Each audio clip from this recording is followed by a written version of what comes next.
Ravi de vous retrouver nombreux pour ouvrir une nouvelle page d'histoire. Mesdames et messieurs, recevez nos vives salutations. Force publique hier, forces armées de la République démocratique du Congo aujourd'hui. Notre armée a réussi à travers les temps à inscrire son nom en lettres d'or dans les annales de l'histoire, tant au niveau national qu'international.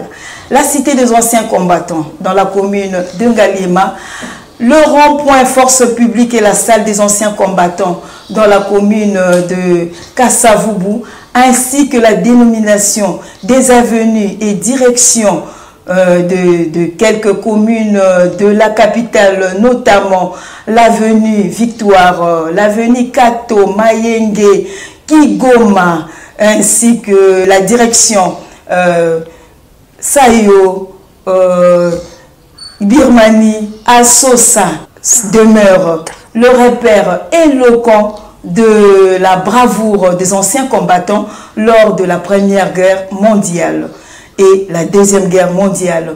Nous allons parler de la force publique et l'indépendance avec le professeur Pamphile Mabiala, spécialiste en histoire militaire de la République démocratique du Congo. Il est historien et anthropologue congolais. Merci, professeur Pamphile Mabiala Mantouba, d'accepter notre invitation pour parler de la force publique. Mais nous allons en parler sérieusement parce que bon, c'est notre histoire et cette histoire doit être connue de tout le monde. C'est une histoire, à mon avis, qui est maintenant recherchée. Surtout, nous sommes un pays en guerre, en fait. Hein. Donc, on a besoin d'une éducation civique appropriée en pareilles circonstances. Ok, professeur Pamphile Mabiala, que peut-on dire de l'évolution de la mission de la force publique avant la guerre mondiale, après la guerre mondiale, jusqu'à l'indépendance de la République démocratique du Congo? Donc, il faut... L'histoire, c'est une évolution par étapes. Voilà. Par étapes, ça veut dire que les périodes de temps se succèdent, des séquences de temps, des morceaux de temps, des parties de temps se succèdent dans le temps. Ces parties se succèdent les unes aux autres. Alors, du temps de l'État indépendant du Congo, entre 1885 et 1908, la mission première de la force publique, c'était MROP, maintien et rétablissement de l'ordre public, MELOP, comme on dit en Bolingara, des soldats.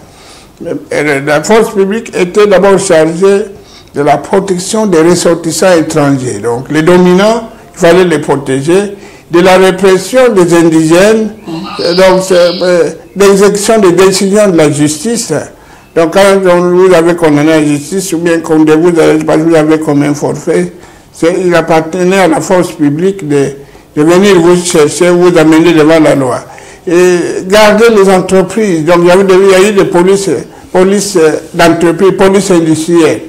Et comme les comités spéciaux du Katanga, par exemple, avaient des troupes spéciales, troupes du Katanga, c'était les troupes qui étaient les mieux équipées par rapport aux autres. Donc la mission de la force publique, pendant le temps indépendant du Congo, qui a duré de 1885 à 1908, au 15 novembre 1908, la date de la cession du Congo à la Belgique, c'est une mission de maintien de l'ordre public, mais surtout de protection des intérêts et des biens des ressortissants étrangers. Après avoir participé à la Première Guerre mondiale, qu'on appelle la Grande Guerre, de 1914 à 1918, cette mission a changé.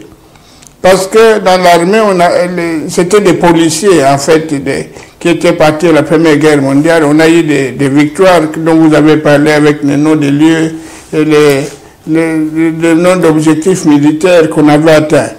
Alors, à partir de la fin de la Première Guerre mondiale, on a constaté qu'il faut réformer l'armée. En dotant l'armée de nouvelles missions. La force publique, maintenant, était chargée, d'une part, des missions de défense, des missions de police et des missions de surveillance générale, sûreté générale. Sûreté générale, ça veut dire que pour la mission de police, c'est troupes TST, troupes en service territorial. C'est des gens de compagnies de police mises à la disposition des administrateurs des territoires pour veiller à l'ordre public, à la tranquillité publique, à la salubrité publique. Ça, c'est des troupes TST, troupes en service territorial.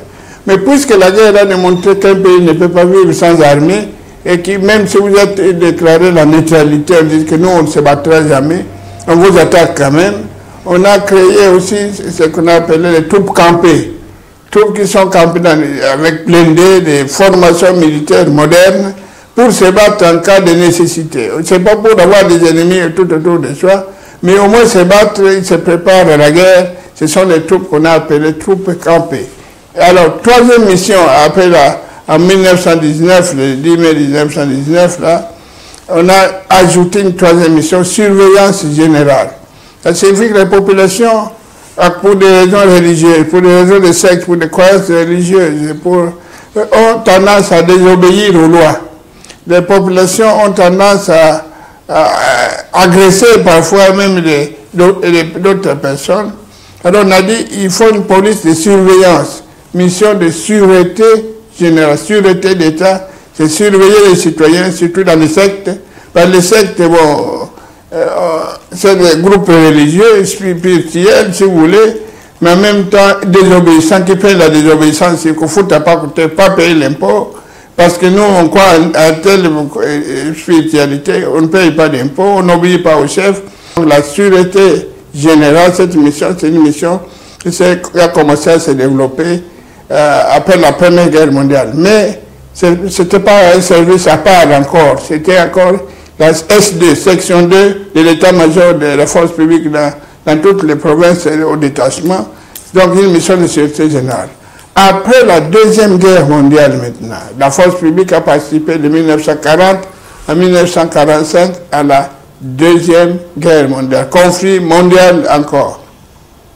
Et vous avez parler de Sayo, Gambela, Assosa, Laborté, Birmanie, tout ça, des endroits où la force publique de diverses manières a participé à la guerre aux côtés des Alliés ou un hôpital militaire de campagne, un hôpital belge de campagne, comme on a appelé ça.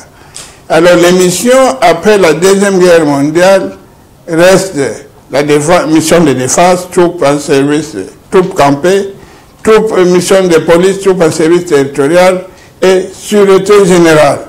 Alors vers 1947, ces missions, on a dit la sûreté ne peut pas être une section seulement S2, section 2, de l'état-major de l'armée. Il faut un service spécialisé avec des gens qui s'occupent de la sécurité générale parce que après la guerre, l'esprit des gens va commencer à changer. Ils désobéissent plus, ils se font violence entre eux. Il y a des conflits interethniques dans les Manianga, dans Rutshuru, Ubuntu. Donc tout ça après la participation des anciens combattants. Et puis les démobiliser, ceux qui venaient du front, qui ont été au Nigeria, campagne du Nigeria, ceux qui étaient en Abyssinie, en Éthiopie et au Madagascar, ceux qui étaient au Moyen-Orient, Birmanie, tout ça, quand ils rentrent, on les démobilisait, non? Ils n'étaient plus militaires, on les mettait dans des camps de Basila Sanza, des gens qui sont retraités, si vous voulez, de l'armée, mais on ne vous met pas chez vous, si vous essayez d'aller soulever les villageois, on vous met en bordure de la ville, des endroits où on peut encore vous contrôler de près. Souvent, ces gens qui étaient des anciens de l'armée, bon, c'était des mécontents. Ils disaient, mais nous avons été loin, c'était bien, maintenant on recommence nos conditions mauvaises. Donc, on les surveillait de manière spéciale. Même les indicateurs, les informateurs de la sûreté d'État, c'était des anciens militaires, la plupart, des démobilisés. Hein. Basila Sanza, donc fin terme, soldats fin terme. Dans les démobilisés, on les appelait Basila Sanza. Voilà, c'est fin terme. Mécontentement, pourquoi? Parce que quand ils sont allés en campagne d'Abyssinie, à Éthiopie, hein, ils ont battu à Sosa, Sayo, Laborté, si vous voulez. Ils sont allés en campagne, hôpital belge de campagne Madagascar, donc un hôpital militaire avec des assistants qu'on a recrutés vite à la veille. Des assistants médicaux. Ils sont devenus militaires. Et alors, on amène tous ces gens-là. Alors, ils vont au Madagascar. Bon, les assistants médicaux, partout il y avait des alliés, ça veut dire des gens qui combattaient pour l'Alliance. Ces gens-là, quand ils tombaient malades, c'était bateau-là, hôpital HBC, hôpital belge de campagne, un hôpital mobile, hein, qui soyait indistinctement, que vous soyez blanc ou noir, asiatique, c'était des Congolais, assistants médicaux qu'on a pris à Mbandaka, partout où ils étaient. On les a transformés en soldats et sont allés soigner des gens de toutes les races du monde. Donc voilà. Et certains d'entre eux sont rentrés comme Pierre Canon, oui. Bourgmestre, il est devenu bourgmestre de Saint-Jean. Bon. Et à la fin de la guerre, il y a la plupart des gens, Lundula, Victor Lundula, Likasi, bourgmestre, donc les gens qui, après l'indépendance, acquièrent des fonctions parfois administratives, parfois des responsabilités communales. J'étais mécontent pourquoi? Parce que pendant la guerre d'abord, et les soldats ont constaté que mais ces blancs-là, ils pleurent quand ils ont faim. Hein. C'est à Konachakula, pas qu'un film. Donc, les blancs, quand ils étaient en détresse, ils étaient libérés, si vous voulez. Sauvés souvent par des officiers courageux. Parfois, les soldats de la force publique avaient sa jambe fusillés, mais ils se mettaient à sauver la peau, la vie d'un Belge, officier belge, au front, pour qu'ils ne meurent pas. Alors, à la fin de la guerre, j'étais décoré. Cité à l'heure du jour de la cérémonie, donc, pendant l'appel de l'après-midi ou l'appel du matin, on vous appelle Caporal Sergent Mabia là-bas. Bon. Donc, ils étaient des hommes très braves. Hein? Très braves et courageux, et les Belges étaient étonnés qu'ils ne faisaient jamais du mal à leurs officiers. Beaucoup, même blessés, ils se sont battus pour sauver la vie à leurs officiers belges. Et ils étaient bien disciplinés aussi. Et disciplinés malgré les conditions qui étaient dures. Parfois, marcher à pied. Deuxième guerre mondiale, il y avait déjà des chaussures. La Première guerre mondiale, ils étaient pieds nus. 900 km à pied, pieds nus. Deuxième guerre, ils étaient déjà chaussés. Et ces gens-là, on leur a dit, voilà, quand nous rentrerons au Congo, vous aurez des maisons en étage. Okay. Vous aurez des grands salaires. Et bon, ben quand on rentre dans le pays d'origine, rien de tout cela. C'était la promesse qu'ils ont dû faire aux anciens congolais. Oui. Alors maintenant, tous ces gens-là qui étaient au front, ils disent, ah, c'est des salauds en fait, ces Belges-là. Ils promettent et ils ne réalisent pas. Pourtant, nous avons été avec les Anglais, les soldats sont mieux équipés, mieux vêtus, mieux chaussés que nous, qui sont propres. Et nous, c'est bon, à peu près. Donc, je commence à faire des comparaisons avec ceux des autres, de puissances françaises, de puissances américaines, sud-africaines ou anglaises. Professeur Pamphile Mabia, après la participation des anciens combattants aux deux guerres mondiales, quelles images avaient-ils d'eux-mêmes et aussi de leur chef? D'abord, il disait que nous sommes balinés, en fait, nous sommes des braves types. Pendant la Première Guerre mondiale, on n'a jamais perdu, en fait. Oui. À l'époque coloniale, on n'a perdu aucune guerre. C'est une armée qui n'a perdu aucune guerre. C'est une armée invincible. Voilà. Alors maintenant, donc, ils ont dit, de toute façon, nous avons, même les Blancs qui nous commandent, on les a sauvés, ils pleuraient de faim, ils pleuraient, ils voyaient la mort venir, nous avons sauvés, donc nous sommes des braves types. Et cette bravoure a été reconnue. À Tabora, un militaire en danger qui va secourir un officier supérieur. Ça a touché beaucoup les officiers supérieurs belges, montré qu'ils sont fidèles, loyaux à leur commandement, parce que la psychologie du soldat veut que les soldats se reconnaissent dans son chef, qu'il ait confiance au chef, et qu'il ne fasse pas du mal, et que les chefs aussi reconnaissent les mérites de ces troupes et de ces hommes de troupes, qu'il ait confiance et qu'il les mette dans des conditions de guerre. Alors, mise en conditions de vie, emploi de troupes. Quand vous allez au front, les moyens que vous devez utiliser pour combattre doivent être appropriés aux dangers qui se trouvent devant vous. Et donc, il faut bien l'emploi, il est tactique, et c'est un emploi tactique et stratégique. Comment il faut avoir l'équipement militaire qu'il faut pour bien se défendre et combattre au front. Si vous n'avez pas que des mauvaises choses, vous serez ferme. En tout cas, à l'époque coloniale, c'était bien clair que c'était comme ça. Image de fierté personnelle. Dire que, bon, Poso Moïndo, l'homme noir, là, est un homme fort et courageux. Et qu'on peut compter sur lui.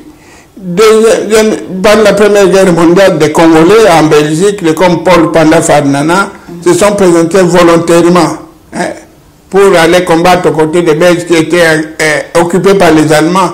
Et pendant Fardinand est allé à Soltau, en Allemagne, emprisonné par les Allemands, et les filles libérées après. Donc les Congolais, ils sont volontaristes. En période de guerre, on peut compter sur eux.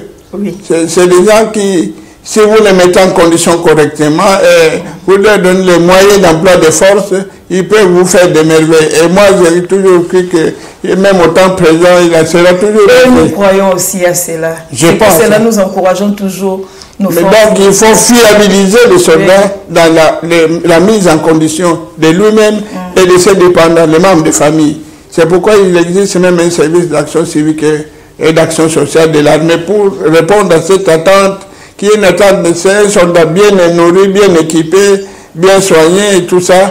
Il devient courageux au front et pas fatigué au front. De 1945 à 1960, quel était l'apport de la force publique?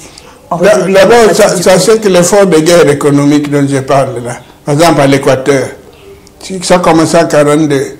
120 jours par an, il faut travailler pour l'État, ça va? Oui. Pour des fins de guerre. Ça continue jusqu'en 1947. Okay. Malgré la fin de la guerre, on a continué à pomper, obliger les villageois à produire.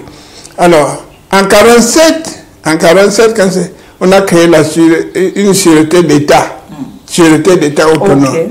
Bon, aujourd'hui, c'est le service de renseignement. Police, qui ne dépendait plus, qui était branche de la force publique, maintenant, ça devient un service à part, mais collaborant étroitement avec la force publique.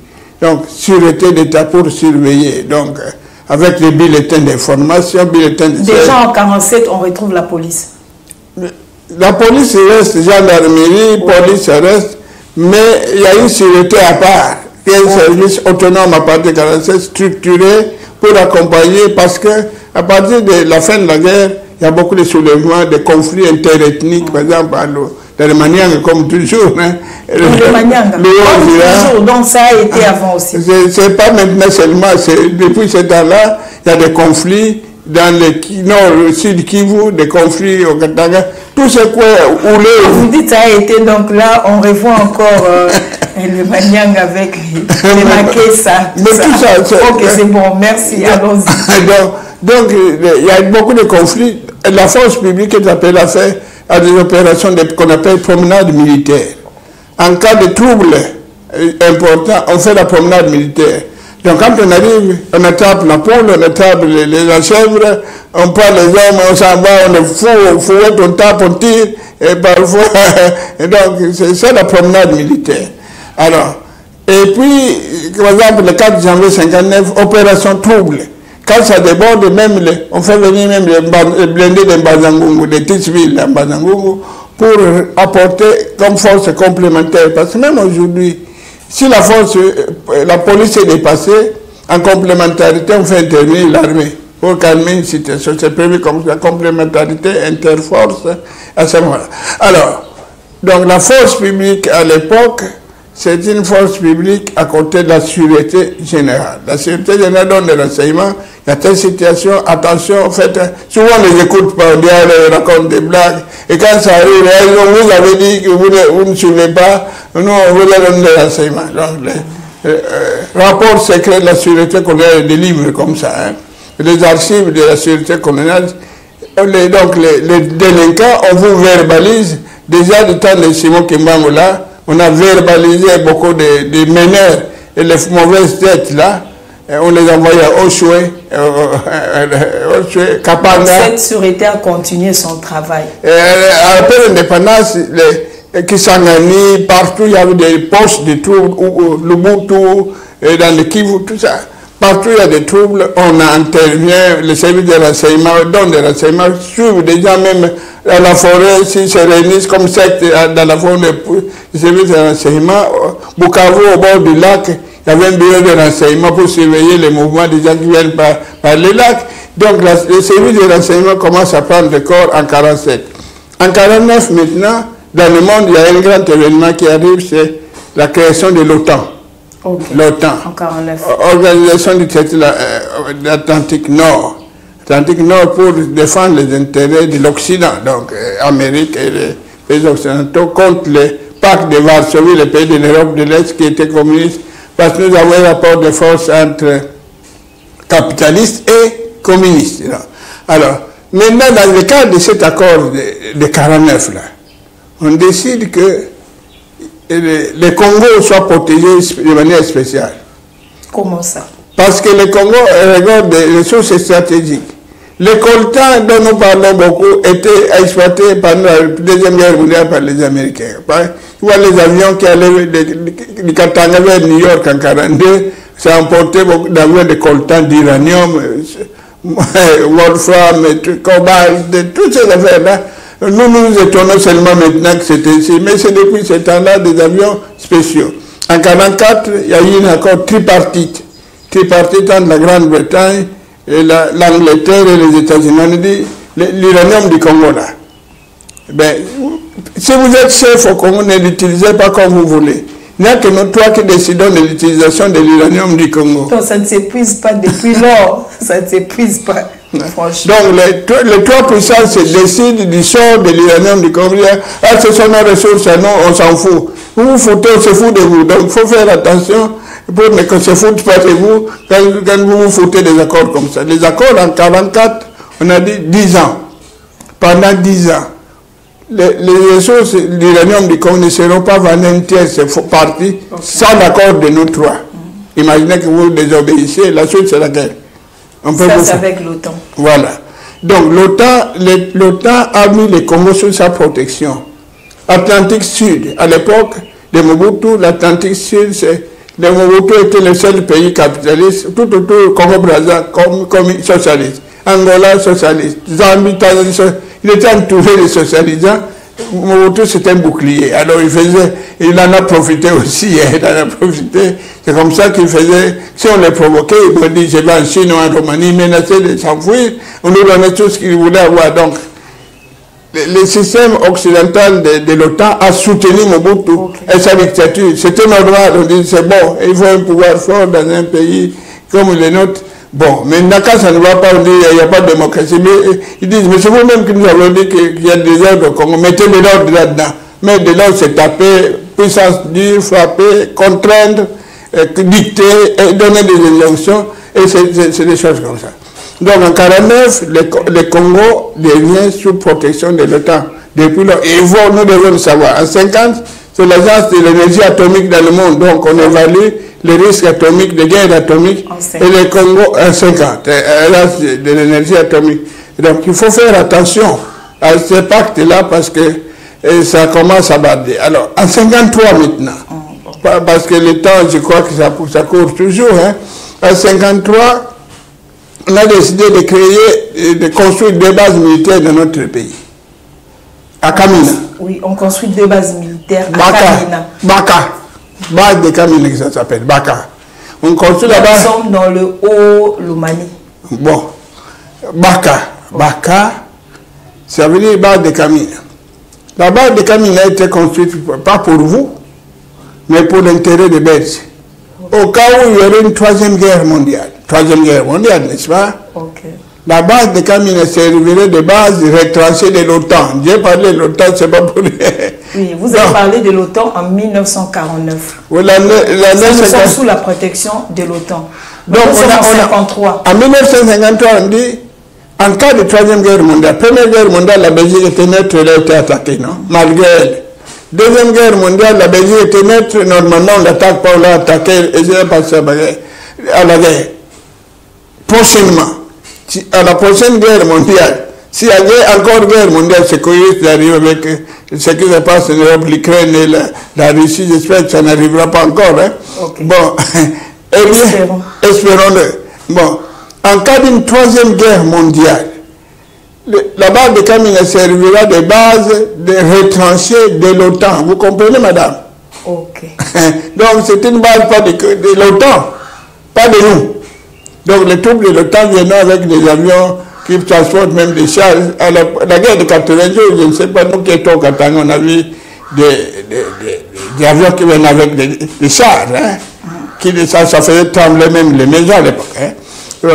Donc, en cas de 3e guerre mondiale, cette base-là servira de base retranchée de l'OTAN en Afrique centrale. Heureusement, il n'y a pas eu de 3e guerre mondiale. Bon. Ils ont su quand même gérer la situation. 2e base qu'ils ont construite la même année, c'est à Kitona, base navale, toujours de l'OTAN. Oui.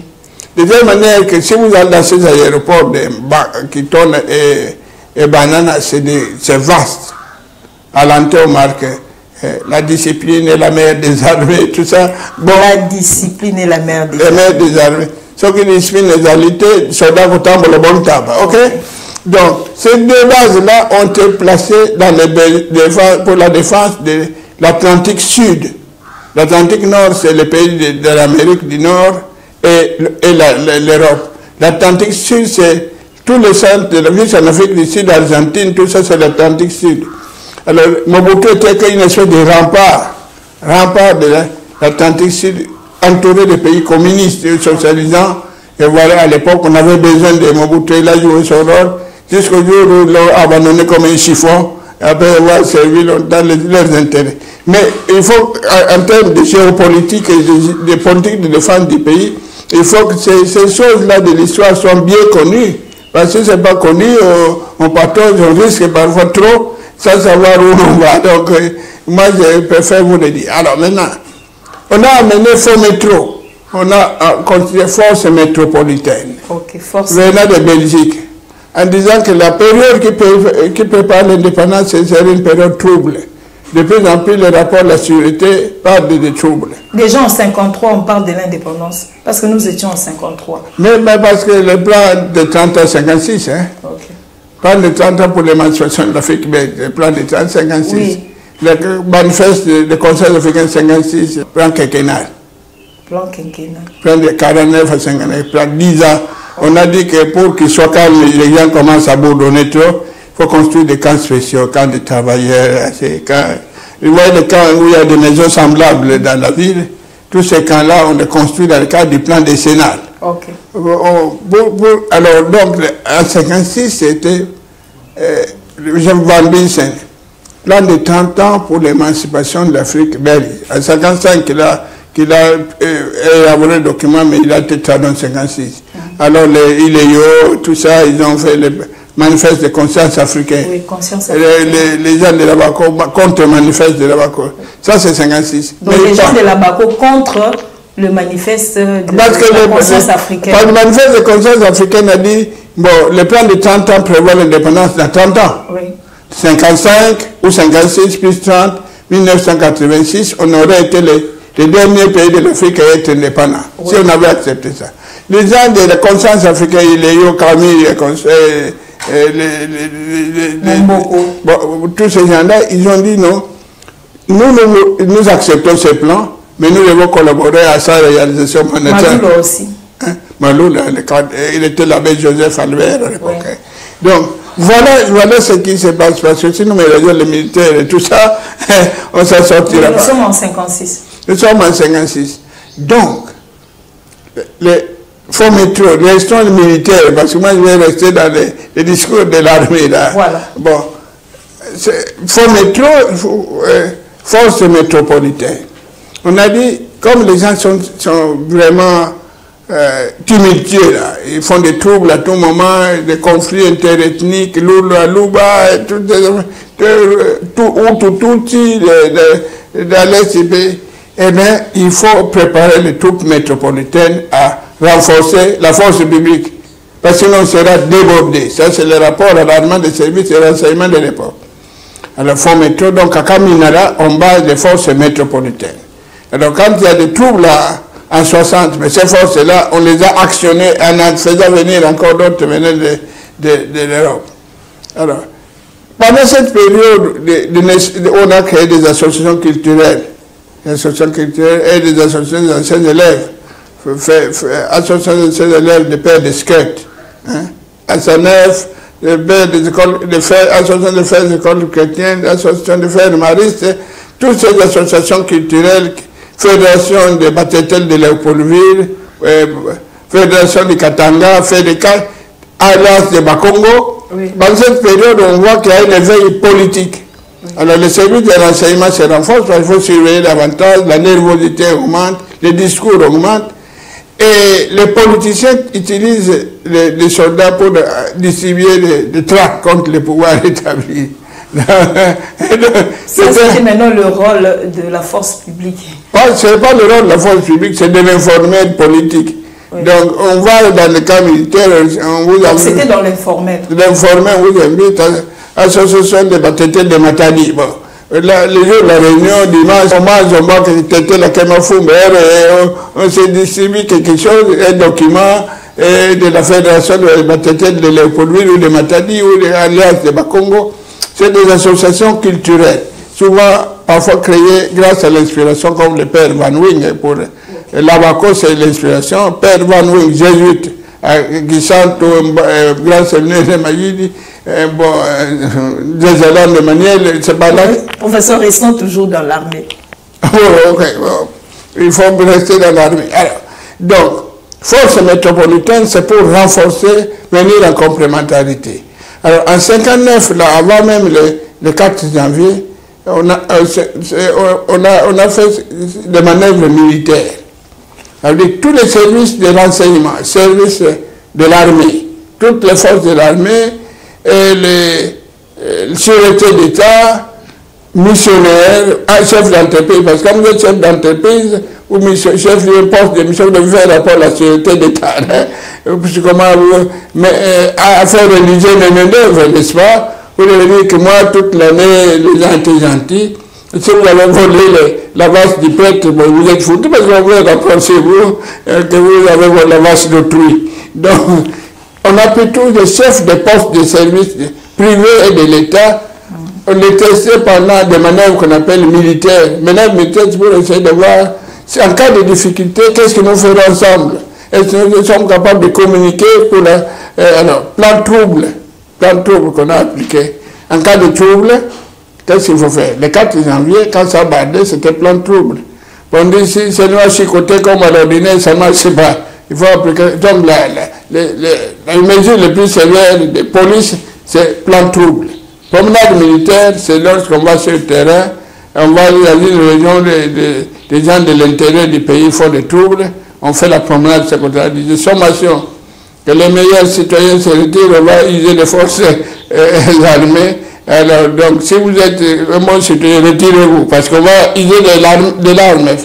Alors, le plan de troubles, ça signifie qu'il y a des troubles, il faut prendre les mesures les plus fortes, et souvent il y a mort d'hommes. Les 4 janvier, vous savez, bon, on parle d'une cinquantaine de morts, mais on parle plus de 500 morts. Et souvent, l'estimation officielle, c'est toujours plus bas que la réalité. Donc, ça, c'est vrai. Ça, c'est les chiffres, souvent, qui sont dans les archives de sûreté d'État qu'on ne peut pas nous donner, nous, les turbulents, et étudions les documents.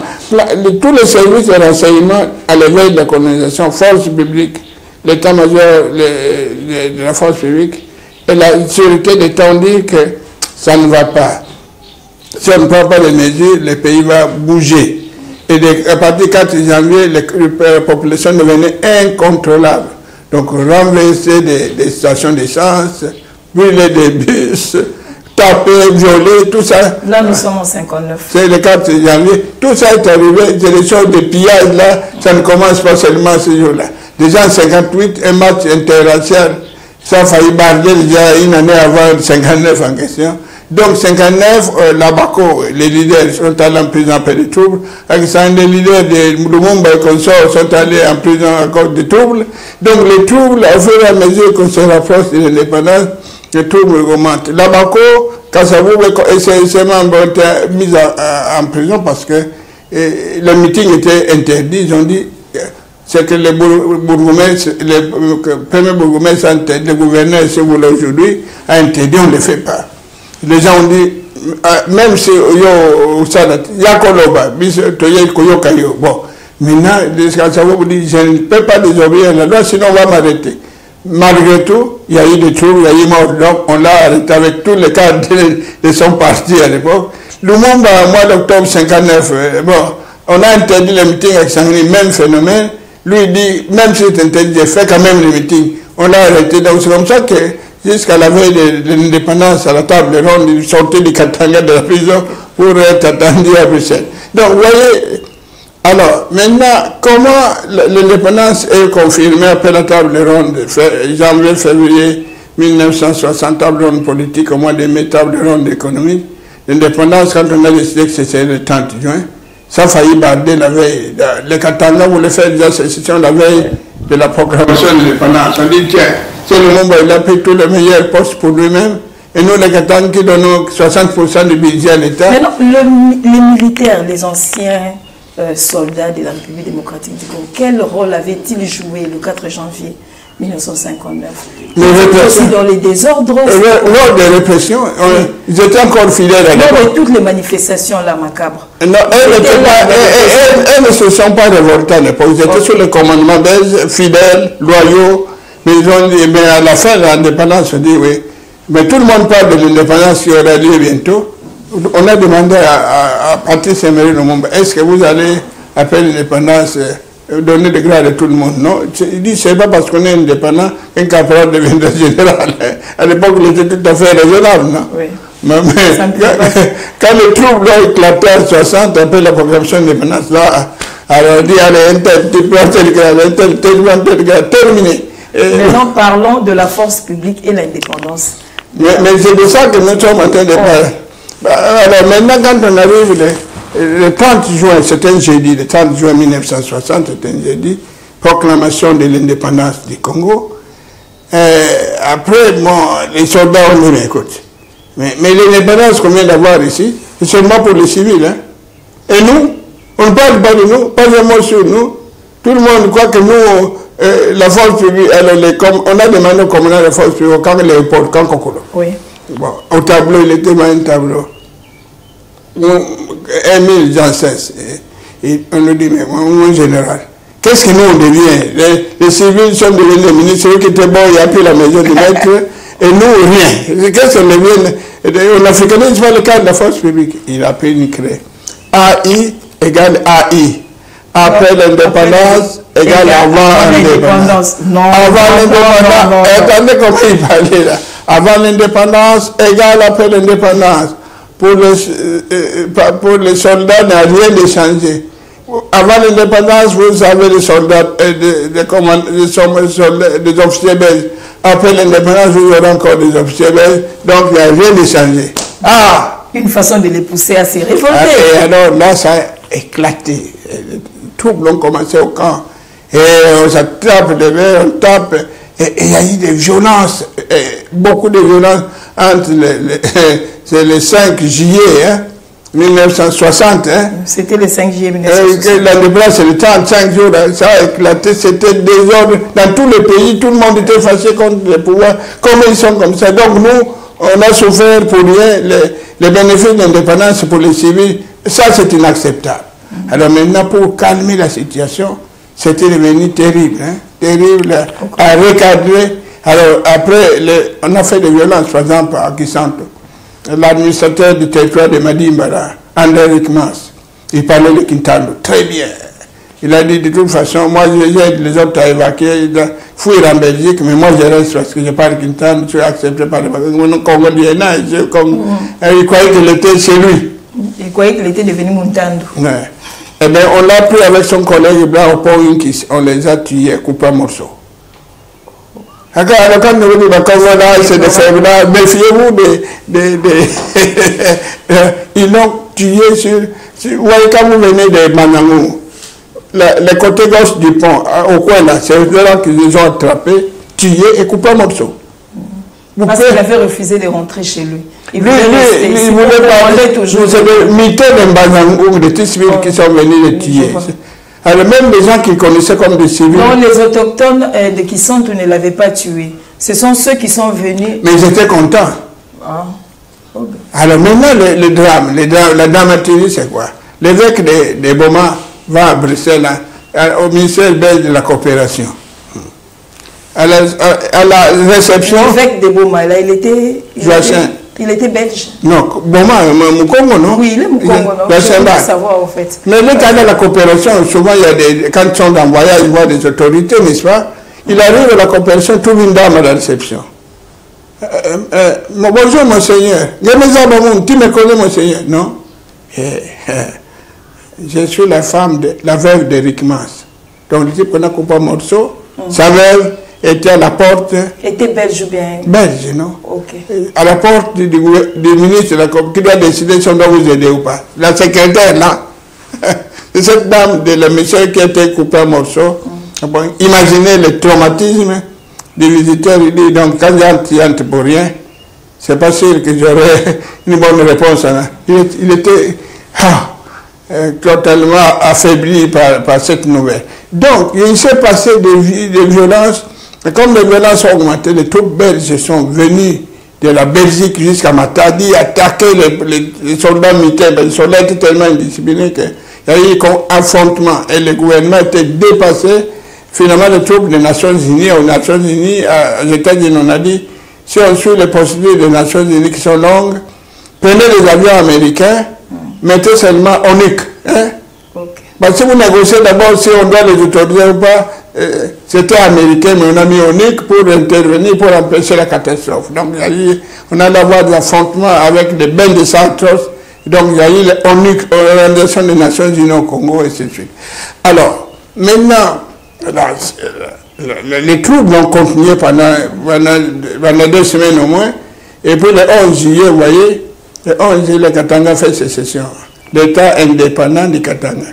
La province du Katanga qui fournissait 60% du budget de l'État fait sécession. Les cadres officiels de la sûreté de l'État belge vont au Katanga. Beaucoup d'officiers des états-majors de la force publique vont au Katanga, abandonnant pratiquement les commandements ici. Là, c'est en 61. En 60. Parce que la sécession du Katanga c'est en 60 encore.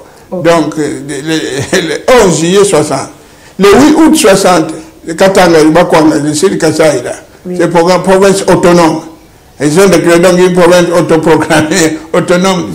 Chaque fois que vous avez un État sécessionniste avec une armée, une partie de l'armée s'en va au service d'un pouvoir.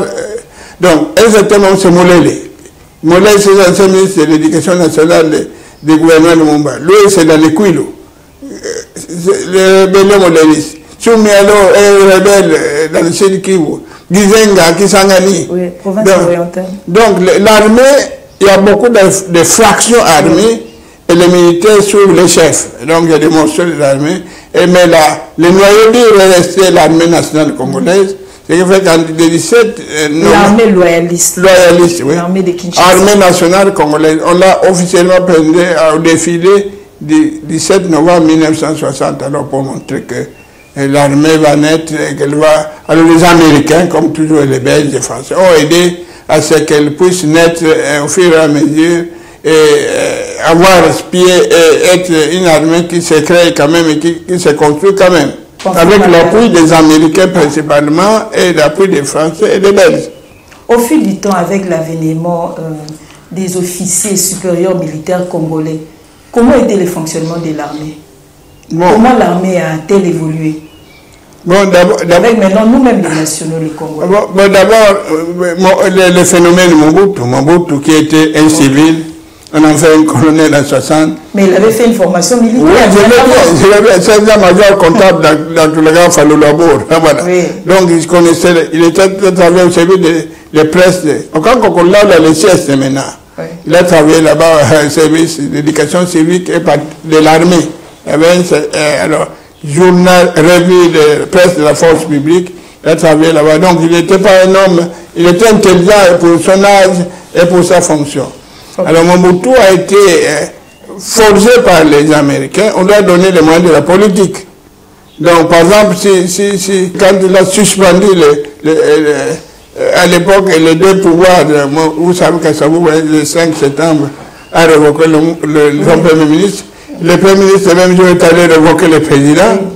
Là, c'est en 1960. Le 14 septembre, Mobutu a mis fin à la récréation en révoquant les deux, mais en gardant le pouvoir pour Kassabou. Mais pour qu'il le fasse, les États-Unis ont envoyé de l'argent, le point focal de l'argent, chef de service de renseignement, a resté de l'argent pour qu'on paye les militaires, surtout les officiers, pour qu'ils restent calmes. Parce que si vous ne faites pas ça, donc ils ont appuyé Mobutu. Professeur, comment s'appelait l'armée de 1960? L'armée de 1960, c'est l'armée nationale congolaise. Okay. Alors, ça ne s'appelait plus force publique. Non, voilà, la force publique a cessé avec l'indépendance en 60. Donc, à partir de 1960, de 1960 à 1972, ça s'appelle armée nationale congolaise, qui comprend à la fois l'armée et la police nationale congolaise, la gendarmerie congolaise. Bon, Singaoudou Buntu Bela était ministre intérieur et tout ça. La gendarmerie était occupée d'avions, même des hélicoptères, des belles motos, tout ça, bien équipés. Les Américains ont donné les moyens. Les Français ont maintenant entraîné, et même les premières femmes comme Bolingo, général Bolingo, et toute une série de généraux. Il y a femmes, ça a commencé, Mobutu lui-même est allé les accueillir. Il y en a qui est en Israël, il y en a qui est à Kotakoli, les femmes aussi dans l'armée. Quand les étudiants ont été enrôlés dans l'armée, on a envoyé des jeunes officiers embêter donner des ordres énervants aux étudiants pour qu'ils comprennent que l'armée, on joue pas avec, qu'on a enrôlé les armées. Donc, les étudiants. Donc, il faut, à partir de 1972, on crée les forces armées zaïroises. Ok, là on parle de phase. Donc, ce n'est plus l'armée nationale comme phase. Les phases là, c'était un méli-mélo de la gendarmerie nationale et de l'armée. Même grade, mêmes avantages, mêmes obligations. En termes d'années, professeur, la force publique a cessé avec l'indépendance. On a maintenant l'armée nationale. De 60 à 72. Oui. Armée nationale congolaise. Oui. De 72 à 97, okay. Ça devient phase, forces armées du Zaïre. Alors de 77 arrivé de l'AFDEL, hein. Bon, aujourd'hui l'armée s'appelle Forces armées de la République démocratique du Congo. Merci professeur Pamphile Mabiala d'avoir relaté l'histoire de la marche de la force publique vers l'indépendance de la République démocratique du Congo. Merci également à vous, chers téléspectateurs, de nous avoir suivis. Retenez que la force publique a cessé avec l'indépendance pour devenir l'armée nationale. Cette armée nationale qui, au fil du temps, a gagné, a remporté des victoires. Merci. Le rendez-vous est pris prochainement pour une nouvelle page d'histoire.